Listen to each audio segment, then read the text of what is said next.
ยียบคันหนึ่งให้เงินหมื่นไหลกอง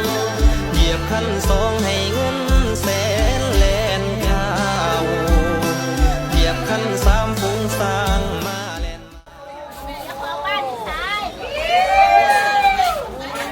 มื้อนี้เป็นมื้อดีสำหรับโครงการหมู่บ้านเชอรินอำเภอพลพิสัยจังหวัดหนองคายโดยบริษัทช้างไทยเอสเตทจำกัดที่จะมอบบ้านหลังที่2ให้กับคุณนุชคุณนัทเพิ่นในบ้านเลขที่ตอง4/13เจ้าของเขียงหมูนัดหมูสดตลาดซอยเจริญโครงการหมู่บ้านเชอรินทุกคนเริ่มต้นจากคำว่าบ้านบ่ได้เริ่มต้นจากกำแพงหรือหลังคาแต่เริ่มต้นจากความหักความอบอุ่นและความเป็นสิริมงคลเช้ามื้อนี้โครงการหมู่บ้านเชอรินได้จัดพิธีบายสีขึ้นบ้านใหม่ท่ามกลางบรรยากาศที่เต็มไปด้วยรอยยิ้มและครอบครัวญาติพี่น้องและแขกผู้มีเกียรติที่มาร่วมอวยพรขบวนบายสีอันงดงามก้าวเข้าสู่บ้านหลังใหม่พร้อมคำอวยพรให้ผู้อยู่อาศัยพบแต่ความสุขความเจริญและความมั่งคั่งตลอดไปพิธีบายสีขึ้นบ้านใหม่คือพิธีเรียกขวัญและความเป็นสิริมงคลให้แก่เจ้าของบ้านและผู้อยู่อาศัยตามประเพณีไทยในพิธีจะมีการเตรียมพานบ่ายสีอาหารหวานข้าวและได้สายสิญจน์โดยมีพราหมณ์หรือหมอพราหมณ์เป็นผู้นำสวดทำขวัญ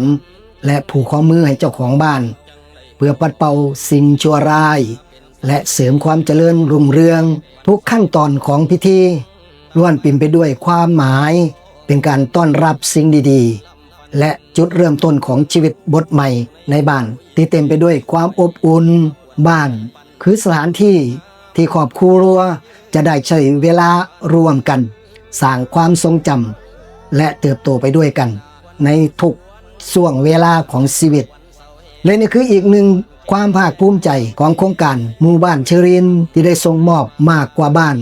แต่คือจุดเริ่มต้นของความสุขให้กับทุกครอบครัวโครงการหมู่บ้านเชอรินอำเภอพลพิสัยติดกับบิ๊กซีพลพิสัยพร้อมต้อนรับทุกท่านสู่บ้านที่พร้อมเติมเต็มทุกความสุขของการใช้ชีวิตมื้อนี้ถือว่าเฮามายินดีกับเจ้าของบ้านคือคุณนุชคุณนัทบ้านเลขที่ตอง4/13เจ้าของเขียงหมูนัดหมูสดตลาดชอเจริญในโครงการหมู่บ้านเชอรินอำเภอพลพิสัยจังหวัดหนองคายโดยบริษัทช้างไทยเอสเตทจำกัดแขนขวาให้ขวัญเจ้าแลนใส่